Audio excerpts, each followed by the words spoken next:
Islamabad high court ने chairman Pakistan telecommunication authority को ओहदे से हटाने का जस्टिस बाबर सत्तार का फैसला मुअत्तल कर दिया। चेयरमैन पीटीए को ओहदे से हटाने के फैसले के खिलाफ इंट्रा कोर्ट अपील पर समाअत जस्टिस मोहम्मद आसफ और जस्टिस इनाम अमीन मिनहास पर मुश्तमिल 2 रुकनी बेंच ने की। Chairman PTA major general retired Hafeezur Rehman के वकील Qasim Badood additional attorney general और दीगर अदालत के सामने पेश हुए। पीटीए, वफाक और बरतरफ चेयरमैन की जानिब से इंट्रा कोर्ट अपीलें दायर की गई थी। दौरान समाअत पीटीए के वकील सलमान मंसूर ने दलाइल देते हुए कहा कि दरखास्त में जो इस्तदा भी नहीं की गई वो रिलीफ भी दे दिया गया। चेयरमैन पीटीओ को हटाने से कबल ना रूल्स को चैलेंज किया गया, ना ही अटॉर्नी जनरल को नोटिस हुआ।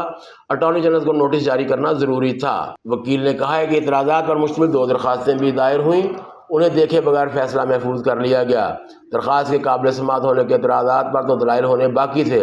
जब वकला छुट्टी पर थे तो उस रोज समाअत मुकम्मल कहकर फैसला महफूज कर लिया गया। Additional attorney general Rashid Hafeez advocate ने दलाइल में कहा कि पूरे पाकिस्तान से 64 अफराद में मुकाबला था, जिसमें से 24 उम्मीदवारों ने क्वालिफाई किया। अहलियत के मेयार पर सख्ती से अमल हुआ, कोई उम्मीदवार अदालत नहीं आया। असामी मुश्तहर होने से पहले वफाकी काबीना की मंजूरी से रूल्स में तब्दीली की गई। हाई कोर्ट ने major general retired Hafeezur Rehman को ओहदे पर बहाल कर दिया।